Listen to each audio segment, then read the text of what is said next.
बिस्मिल्लाहिर्रहमानिर्रहीम। अस्सलाम वालेकुम। बेटा जी, अभी हम सॉल्व कर रहे हैं एक्सरसाइज 3.4 क्लास 10th मैथमेटिक्स, और इसमें जो क्वेश्चन नंबर 1 है उसमें हमें कहा गया है कि प्रूव दैट, हमने प्रूव करना है। क्वेश्चन नंबर 1 जो है बेटे, इसमें टोटल हमारे पास 8 पार्ट्स हैं, और इसी तरह क्वेश्चन नंबर जो 2 है उसमें हमारे पास 9 पार्ट्स हैं। क्वेश्चन नंबर 2 में हमने component of dividend theorem use करना है। ठीक है, अब सबसे पहले हमें ये पता होना चाहिए कि ये जो थ्योरम्स हैं ये हैं क्या, और कौन कौन से थ्योरम्स होते हैं जो हम अप्लाई कर सकते हैं या यूज़ कर सकते हैं क्वेश्चंस को सॉल्व करने के दौरान। अभी क्योंकि हम क्वेश्चन नंबर 1 सॉल्व कर रहे हैं तो उसमें भी थ्योरम ही यूज़ होंगे, तो पहले हम थ्योरम्स के बारे में पढ़ लेते हैं।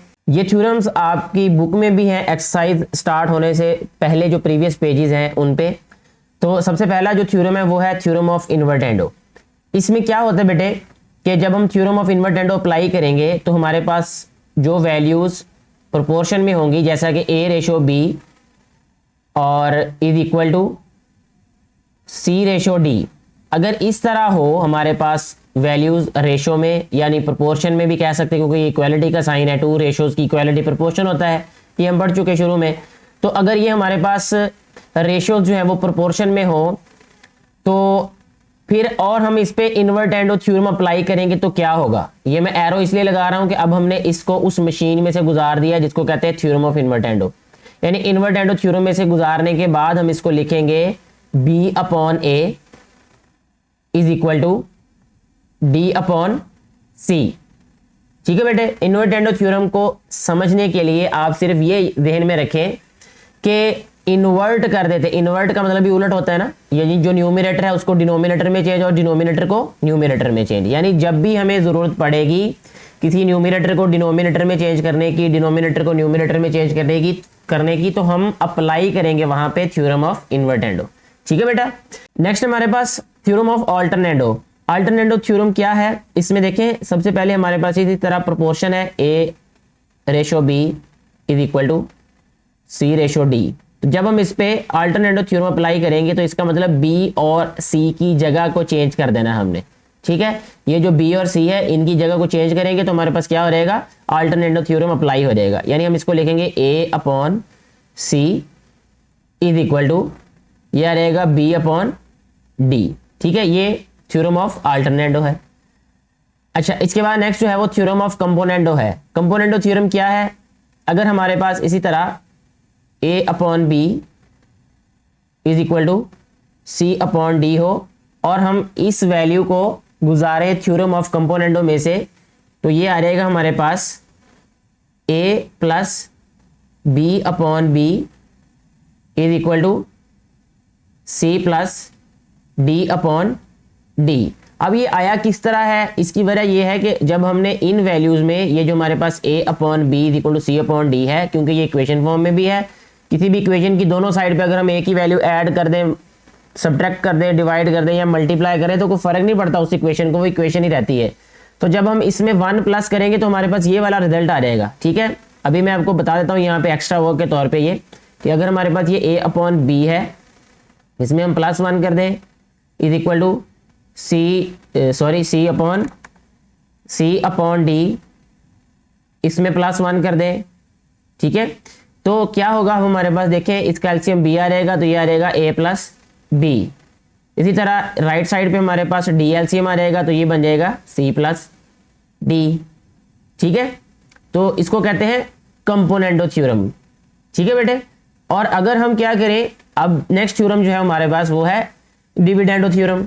उसमें क्या होगा कि अगर हमारे पास A/B इक्वल हो C/D के, यानी ये प्रोपोर्शन हो, और हम क्या करें दोनों साइड पे -1 सब्ट्रैक्ट कर दें, तब भी तो फर्क नहीं ना पड़ेगा। तो तब हमारे पास ये रिजल्ट आएगा A-B/B is equal to C-D/D। ठीक है जी, तभी हमारे पास ये रिजल्ट आ जाएगा।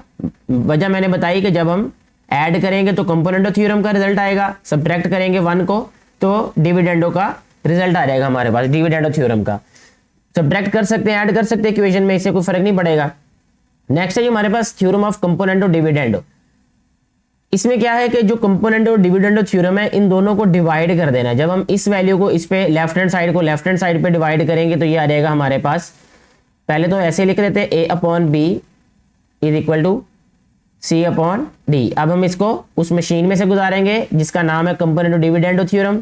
तो ये आएगा हमारे पास a plus B upon A minus B, ये इक्वल आ जाएगा सी प्लस डी अपॉन सी माइनस डी के। तो ये कुछ थोड़े से थ्योरम्स हैं, 5 थ्योरम्स हैं, आप इनको जहन नशीन भी रखिएगा, याद रखिएगा कि जब भी हमें ज़रूरत पड़ेगी हम इन थ्योरम्स को यूज़ करेंगे तो हमारा क्वेश्चन जो है वो आसानी से सॉल्व हो जाएगा। ठीक है जी बेटे। अब हमारे पास क्वेश्चन नंबर 1 है एक्सरसाइज का, जिसमें हमें कहा गया है प्रूव दैट। अब हमेशा याद रखिएगा कि जहां लिखा हो ना प्रूव दैट, इसका मतलब ये होता है कि हमारे पास वो आंसर आना चाहिए। ठीक है, प्रूव हमने ये करना है कि ए रेशो बी इक्वल है सी रेशो डी के। इफ अगर हमारे पास ये प्रोपोर्शन हो, यानी ये जो रेशोज हैं इनमें ये रिलेशन हो यानी इक्वल हो ये, तो ये हमारे पास a ratio b is equal to c ratio d ही के इक्वल आएगा इसका आंसर। ठीक है, तो कैसे आएगा, ये कैसे हो सकता है, इसके लिए सबसे पहला काम हमने ये करना है, यहां लिखेंगे using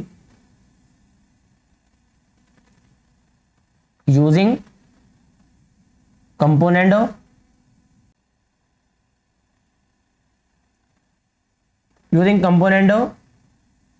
dividendo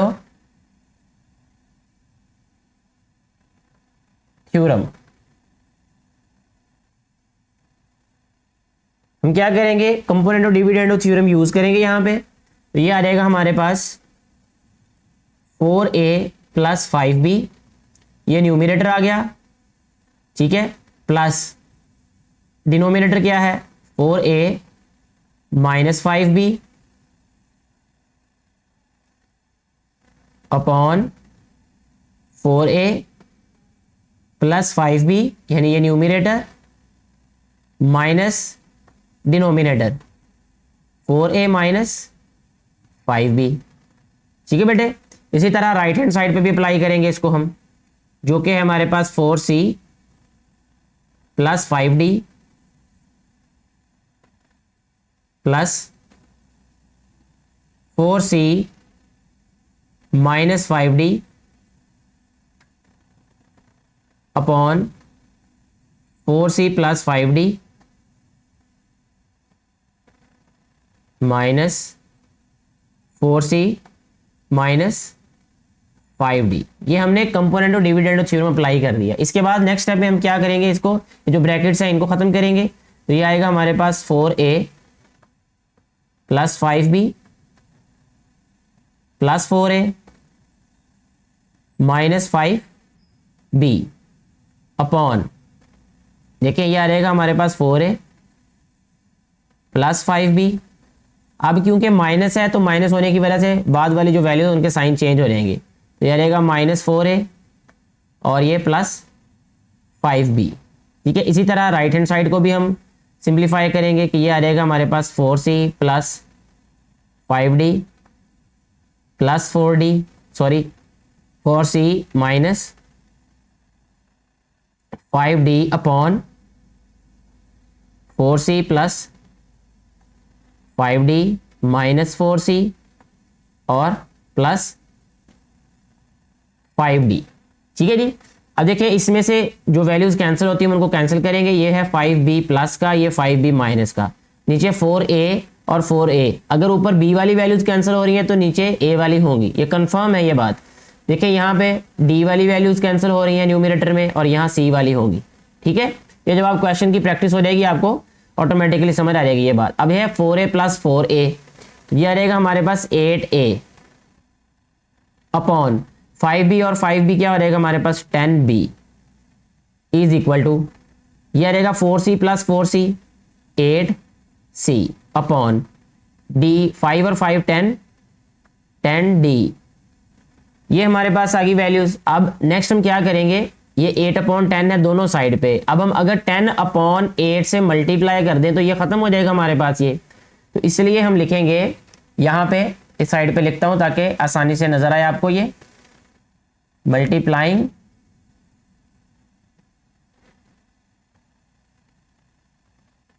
multiplying both sides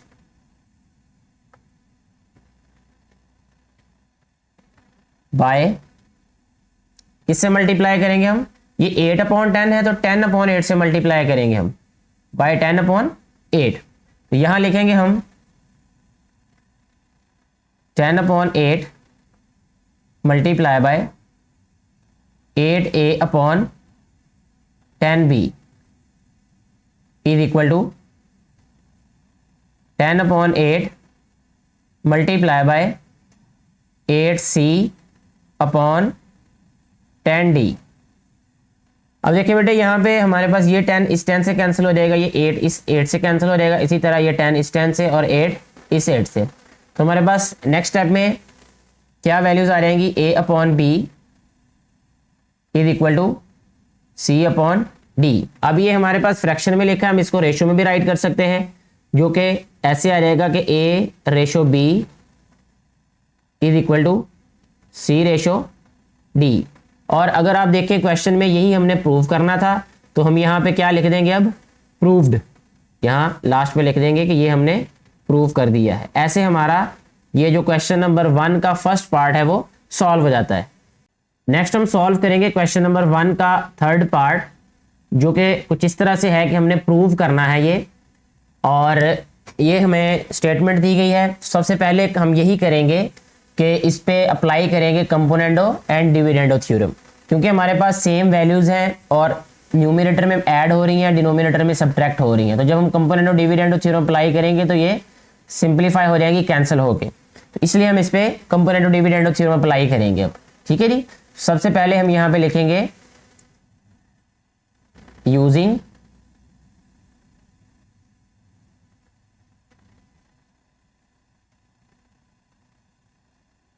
componendo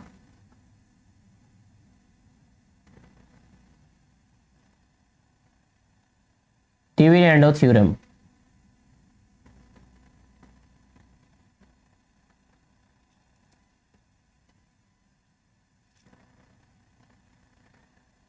सबसे पहले इसको लिख देंगे हम फिर ac² प्लस bd², ये प्लस होगा ac² माइनस bd² में, ओवर में आएगा हमारे पास ये ac² plus bd² minus ac² minus bd²। ये है इसकी left hand side. Right hand side पे भी अप्लाई करेंगे अब c³ प्लस d³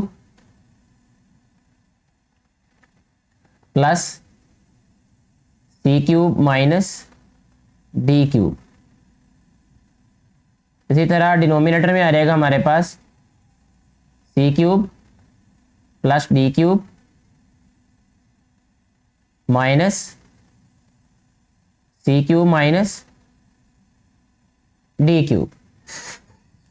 अब देखिए नेक्स्ट है जी हमारे पास ये ac² आ जाएगा, सिंप्लीफाई करेंगे यानी इसको हम, ये आ जाएगा ac² plus bd² plus ac² minus bd² upon ac² plus bd² minus ac² plus bd² is equal to, यह आएगा हमारे पास c³ plus d³ plus c³ minus d³ upon c³ plus d³ minus c³ और plus d³। अब देखिए बेटे यहाँ पे कौन कौन सी वैल्यूज कैंसिल होंगी, ये bd² और bd², यहाँ ac² और ac²। इसी तरह राइट हैंड साइड पे हमारे पास d³ और d³ और डिनोमिनेटर में c³ और c³ कैंसिल हो गई। फिर हमारे पास आ जाएगा ये 2 टाइम्स ac², यहाँ पे लिखेंगे 2 times ac² upon 2 times bd², 2 times bd² is equal to, यहाँ आ जाएगा हमारे पास 2 times c² upon 2 times D square. यहाँ पे फिर हमारे पास ये कैंसिल हो रही वैल्यूज, 2 से कैंसिल हो जाएगा और 2 इस 2 से कैंसिल हो जाएगा। ठीक है, अब अगर हम ज़रा थोड़ा सा गौर करें क्वेश्चन पे, तो हमें तो बनाना है a अपॉन बी, यानी a अपॉन बी और c अपॉन डी। तो क्या करेंगे हम, या ये मैंने यहाँ राइट साइड पे गलती की, यहाँ क्यूब आना है बेटे, c क्यूब है और d क्यूब है, ये भी दोनों साइड इधर राइट हैंड साइड पे ये क्यूब वाली वैल्यूज है। अच्छा बेटे, अब हमें क्या करना पड़ेगा, ये a अपॉन बी के साथ c स्क्वेयर है, इसके साथ d स्क्वेयर है, तो हम d square upon c square से मल्टीप्लाई कर देंगे दोनों साइड्स पे, तो ये कैंसिल हो जाएगा, यहाँ क्यूब भी खत्म हो जाएगा और सिंगल वो नंबर आ जाएगा एक। मजीद मैं इसको ऐसे अगर लिखूँ आपके लिए और आसानी हो जाएगी कि इसको लिख दें अगर हम a C square upon B D square is equal to c dot c square. C dot c square का मतलब c multiply by c square. इसी तरह डी डॉट डी स्क्वेयर, यानी मैंने डी क्यूब को इस तरह लिख दिया है। अब आप देखें यहाँ न्यूमिनेटर में सी स्क्वेयर, यहाँ भी सी स्क्वेयर, डिनोमिनेटर में डी स्क्वेयर, यहाँ भी डी स्क्वेयर। अब अगर हम इसको मल्टीप्लाई कर दें D square upon C square से, तो इससे हमारी जान छूट जाएगी ये सी स्क्वेयर और डी स्क्वेयर से। तो यहाँ लिखेंगे हम मल्टीप्लाइंग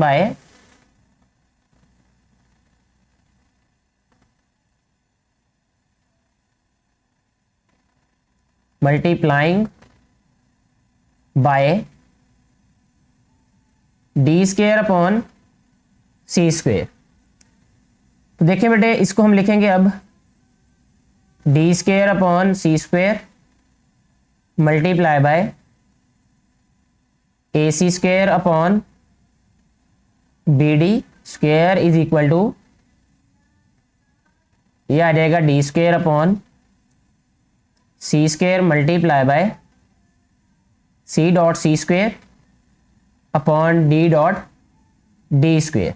ठीक है बेटा, देखिए ये जो डी स्क्वेयर है इस डी स्क्वेयर को कैंसिल कर देगा, ये सी स्क्वेयर इस सी स्क्वेयर को कैंसिल कर देगा, इसी तरह ये डी स्क्वेयर इस डी स्क्वेयर को कैंसिल, सी स्क्वेयर इस सी स्क्वेयर को कैंसिल कर देगा। तो हमारे पास क्या आ जाएगा लास्ट पे, लेफ्ट साइड पे आएगा ए अपॉन बी और राइट साइड पे आएगा हमारे पास सी अपॉन डी। इसको हम लिख सकते हैं a ratio b is equal to c ratio d.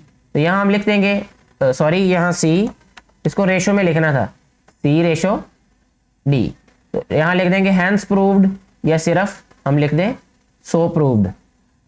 ठीक है, तो यही हमने प्रूव करना था, ऐसे हमारा ये वाला क्वेश्चन भी सॉल्व हो जाता है।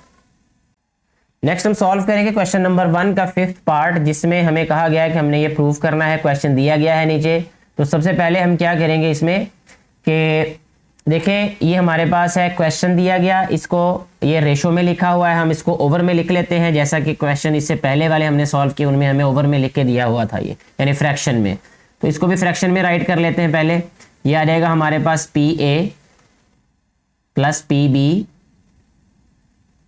Upon p a minus q B. ये पी ए और क्यू बी है, ये यहाँ पे मैंने क्यू लिखना था ये, ठीक है, क्यू बी है ये, और इक्वल आ जाएगा ये पी सी plus Q D upon P सी माइनस क्यू डी। ठीक है बेटा, ये हमारे पास क्वेश्चन है। तो सबसे पहले हम यही करेंगे कि इस पे अप्लाई करेंगे कंपोनेंट ऑफ डिविडेंड थ्योरम। तो यहाँ पे लिखेंगे यूजिंग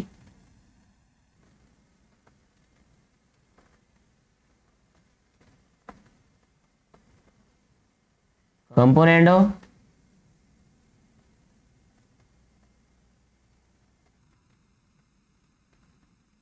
डिविडेंड थ्योरम। जब हम इस पे component of dividend theorem apply करेंगे तो ये हो जाएगा हमारे पास p a plus q b, इसी तरह आ जाएगा हमारे पास plus p a minus q b upon p a plus q b minus p a minus q B is equal to p C plus Q D plus P C minus Q D upon P C plus Q D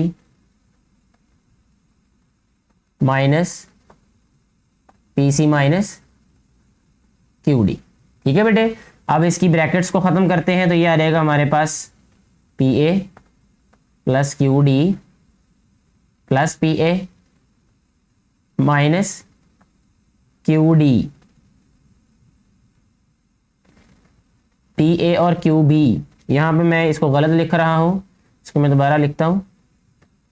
next जब हम इसकी brackets को ख़त्म करेंगे तो ये आ जाएगा हमारे पास p a plus q b और plus p a minus q b upon p a plus q b minus p a और ये प्लस क्यू बी हो जाएगा ये। ठीक है बेटे, राइट साइड पे भी इसी तरह जब सिंप्लीफाई करेंगे तो ये आ जाएगा पी सी plus Q D plus P C minus Q D upon P सी plus Q D minus P सी प्लस क्यू डी। अब देखिए कैंसिल कौन सी वैल्यूज हो रही है, यहाँ बी वाली वैल्यूज कैंसिल होंगी, यहाँ ए वाली। इसी तरह न्यूमिनेटर में यहाँ डी वाली वैल्यूज कैंसिल हो रही है, यहाँ पे सी वाली वैल्यूज कैंसिल होगी। तो नेक्स्ट हमारे पास क्या बचेगा इसमें, 2 times P A upon 2 times Q B is equal to 2 times P C upon 2 times Q D. ठीक हो गया। यहाँ फिर हमारे पास ये 2 से कैंसिल हो गया, ये 2 इस 2 से कैंसिल हो गया। अब नेक्स्ट देखें, ये P A upon Q B, ये है पी सी अपॉन क्यू डी। हमें पी और क्यू को ख़त्म करना है तो हम यहाँ पे लिखेंगे नेक्स्ट स्टेप में मल्टीप्लाइंग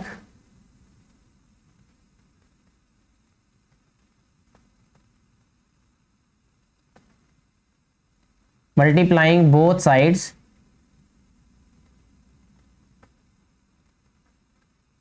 बाय, किससे मल्टीप्लाई करेंगे बेटा, क्यू अपॉन पी से। ठीक है, तो जब हम क्यू अपॉन पी से मल्टीप्लाई करेंगे ये आ जाएगा हमारे पास q upon p multiply by p A upon Q B is equal to, ये आ जाएगा q upon p multiply by p C upon Q D. ठीक है, अब देखें ये q जो है इस q से कैंसिल हो जाएगा, p से कैंसिल, ये वाला q इस q से कैंसिल, p से कैंसिल। तो हम आंसर आ जाएगा हमारे पास इसका a upon B is equal to c upon D. इसको हम लिख सकते हैं a ratio b is equal to c ratio d। यही हमने प्रूव करना था, तो यहाँ लिखेंगे प्रूव्ड। ठीक है बेटे, ऐसे हमारा ये वाला क्वेश्चन भी सॉल्व हो जाता है। नेक्स्ट हम सॉल्व कर रहे हैं क्वेश्चन नंबर 1 का 6th वाला पार्ट। इसमें भी सबसे पहले हम क्या करेंगे, अप्लाई करेंगे कंपोनेंडो डिविडेंडो थ्योरम। तो यहाँ लिखेंगे यूजिंग कंपोनेंडो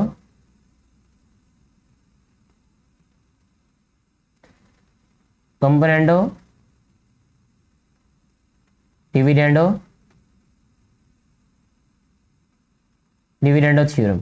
ठीक है जी, तो जब कंपोनेंट डिविडेंडो थ्योरम अप्लाई करेंगे तो ये आ जाएगा हमारे पास बेटे, इसको लिखेंगे हम a plus B plus C plus D और यहाँ आ जाएगा plus a plus B minus C minus D. ठीक है जी, ओवर में आ जाएगा हमारे पास a plus B plus C plus D minus A plus B minus C minus D. Right hand side पे आएगा हमारे पास ए माइनस बी प्लस सी माइनस डी प्लस डिनोमिनेटर है हमारे पास ए minus B minus c plus D. ठीक है बेटा, और ओवर में आएगा हमारे पास ये A minus B plus C minus D, यहाँ माइनस का sign, A minus B minus C and plus D. ठीक है, अब इनकी ब्रैकेट्स को ख़त्म करते हैं तो ये आ जाएगा हमारे पास a plus B plus C plus d plus a plus B minus C minus d upon a plus B plus C plus D और माइनस। अब देखिए बेटे, जब माइनस होगा तो सारे साइन चेंज हो रहेंगे। यहाँ आ जाएगा हमारे पास ए minus B plus C plus D is equal to, यही मामला इधर करेंगे हम, a minus B plus C minus d, क्योंकि प्लस है तो साइन चेंज नहीं होंगे, वैसे वो वैल्यूज लिख देंगे, a minus B minus c plus D upon ये आ रहेगा a minus B plus C minus d minus A plus B plus c और माइनस डी। ठीक है जी, अभी मैंने सिर्फ ये किया है कि इनको सिंप्लीफाई कर दिया है। नेक्स्ट स्टेप में देखें हम क्या करेंगे, इसको कैंसिल करते हैं, जो वैल्यूज कैंसिल हो रही हैं। यहाँ देखें minus D plus d cancel, minus c plus c cancel. ठीक है, अब देखें इसमें माइनस ए से cancel, minus B plus b से कैंसिल। इसी तरह यहाँ पे आएंगे अगर हम, तो यहाँ देखें ये है हमारे पास ए प्लस का, ये भी ए प्लस का है, ये देखिए सी कैंसिल हो जाएगा, प्लस सी और माइनस सी, ये डी और डी कैंसिल। ठीक हो गया जी।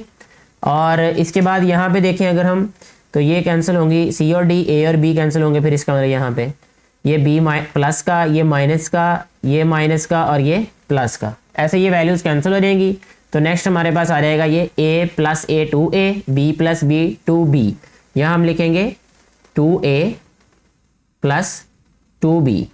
ठीक है बेटा, अपॉन ये c और d इधर लिखेंगे हम 2c plus 2d is equal to a और ये b है, ये यहाँ आ जाएगा 2 times a minus 2 times b, क्योंकि b माइनस का है, अपॉन c माइनस d है, यहाँ आ जाएगा 2 times c minus 2 times d। ठीक है जी। अब देखें इसमें 2 कॉमन आ रहा है, पहले तो 2 को कॉमन ले लेते हैं, ये आ जाएगा 2 कॉमन, ये रह गया a प्लस बी अपॉन यहाँ 2 कॉमन आ जाएगा, ये रह जाएगा c plus D is equal to 2 common a minus B upon 2 common c minus D. Cancel क्या हो रहा है यहाँ पे, ये 2:2 के साथ गायब, ये 2:2 के साथ गायब हो गया। अच्छा, अब हमारे पास क्या रहेगा बेटे, a plus B upon c plus D is equal to a minus B upon c minus D. अब क्योंकि हमारे पास देखें a प्लस बी के ओवर में पहले क्वेश्चंस में हमारे पास a माइनस बी आया करता था। ठीक है, यानी ए बी वाली वैल्यूज एक साइड पे थी, सी डी वाली वैल्यूज एक साइड पे थी, लेकिन अब यहाँ पे गड़बड़ ये हो रही है कि ए बी इस साइड इधर है और सी डी इस साइड पे है, तो हमें एक और थ्योरम का सहारा लेना पड़ेगा, यहाँ पे एक और थ्योरम को यूज करना पड़ेगा जिसे हम कहते हैं अल्टरनेटो थ्योरम। ठीक है, अब यहाँ पे हम यूज करेंगे अल्टरनेटो थ्योरम, यहाँ लिखेंगे यूजिंग अल्टरनेटो थ्योरम। जब हम अल्टरनेटो थ्योरम यूज करेंगे तो हमारे पास बेटे ये दोनों वैल्यूज जो हैं वो चेंज हो जाएंगी। ठीक है, तो इसको हम लिखेंगे, फिर यहाँ मैं कलर इसलिए चेंज कर रहा हूँ ताकि इस साइड पे जो भी लिखा जाए वो आपको वाज़े नज़र आए, मिक्सअप ना हो इस ब्लू के साथ लिखे हुए के साथ। a प्लस बी, तो ये आ जाएगा a minus B is equal to ये आ जाएगा c plus D upon c minus D. तो ये अल्टरनेटो थ्योरम की वजह से ही जो a b वाली वैल्यूज हैं वो एक साइड पे आ गई, c d वाली वैल्यूज एक साइड पे आ गई। ठीक है बेटे, अब हमारे पास मकसद तो ये था कि हमें a रेशो b पे पहुंचना है, लेकिन फिर ये एक दफ़ा ऐड और एक दफ़ा सब्ट्रैक्ट हो रही। अब हमें क्या करना पड़ेगा, दोबारा कंपोनेंटो डिविडेंडो थ्योरम यूज करना पड़ेगा। ठीक है, तो यहां हम लिखेंगे again using componendo and dividendo theorem. ठीक है जी। अगेन हम यूज कर रहे हैं जी कंपोनेंडो डिविडेंडो थ्योरम को। इसके लिए हम इसको क्या लिखेंगे फिर नेक्स्ट, देखें कि ये आ जाएगा हमारे पास a प्लस बी। मैं इसको एक स्टेप स्किप करके अब सॉल्व कर रहा हूं। a plus B plus a minus B upon a plus B minus a plus B. ठीक है, एक स्टेप मैं स्किप कर रहा हूं बेटे। c प्लस डी प्लस सी minus d upon c plus D minus c plus d आ जाएगा। ठीक है, अब देखिए कैंसिल कौन कौन सी वैल्यूज इसमें होंगी हमारे पास। यहां से b कैंसिल हो रहा है, यहां से a कैंसिल हो रहा है, यहां से d कैंसिल हो रहा है, यहां से c कैंसिल हो रहा है। इनको कैंसिल करने के बाद हम लिखेंगे a 2 टाइम्स a आ जाएगा ये upon 2 times b is equal to 2 times c upon 2 times d। तो यहाँ फिर कैंसिल, ये 2 और 2 हो रहे हैं, ये 2 2 से कैंसिल, ये वाला 2 इस 2 से कैंसिल। तो हमारे पास आ जाएगा ये a upon B is equal to c upon D. इसको हम लिखेंगे a ratio b is equal to c ratio d। ये हमारे पास क्वेश्चन जो है ये प्रूव हो चुका है, तो यहाँ लिखेंगे हम प्रूव्ड। ठीक है बेटा, ऐसे हमारा ये क्वेश्चन भी सॉल्व हो जाता है कंप्लीटली। नेक्स्ट हमारे पास जो क्वेश्चन है वो है क्वेश्चन नंबर 1 का लास्ट पार्ट। इसमें हमें वही प्रूव करना है a ratio b is equal to c ratio d को। बहुत ही इजी है, इसमें हमने कंपोनेंडो डिविडेंडो थ्योरम को अप्लाई कर देना है। यहाँ पे यहाँ लिखेंगे यूजिंग कंपोनेंडो डिविडेंडो थ्योरम।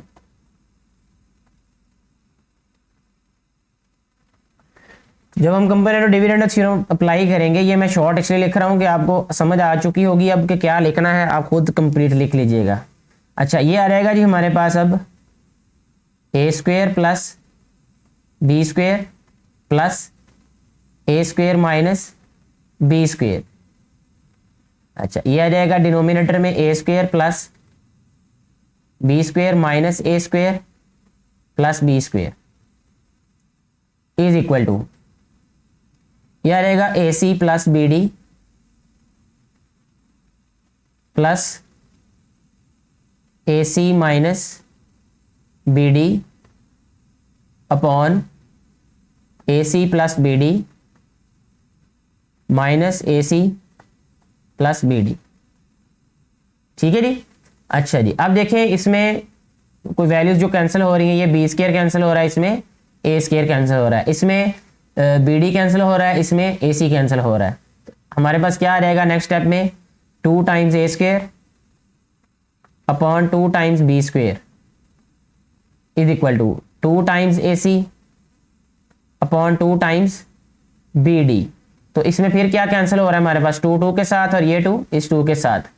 ठीक है बेटे, नेक्स्ट आ जाएगा हमारे पास ये ए स्क्वायर को हम लिख देंगे ए डॉट ए, सॉरी यहाँ ए डॉट ए आना है, upon B dot B is equal to A C upon B D. अब हम मल्टीप्लाई करेंगे दोनों साइड्स को, किस पे, बी अपॉन ए पे। तो यहां लिख देंगे multiplying both sides by b upon a. तो जब हम दोनों साइड्स को बी अपॉन ए से मल्टीप्लाई करेंगे, ये आ जाएगा हमारे पास b upon a multiply a dot a upon B dot b. ठीक है, is equal to b upon a multiply by A C upon B d. ठीक है जी।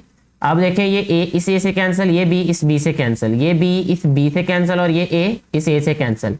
हमारे पास आंसर आ जाएगा a upon B is equal to c upon D. इसको ratio में लिखेंगे हम a ratio b is equal to c ratio d. ठीक है, तो इधर लिखेंगे हम प्रूव्ड। ऐसे हमारा जो क्वेश्चन नंबर 1 है ये कंप्लीटली सॉल्व हो जाता है। जो क्वेश्चंस अभी यहाँ पे नहीं समझाए गए वो आप खुद से सॉल्व कर सकते हैं, इन्हीं मेथड से सॉल्व होंगे जिनसे ये क्वेश्चन समझा दिए गए हैं।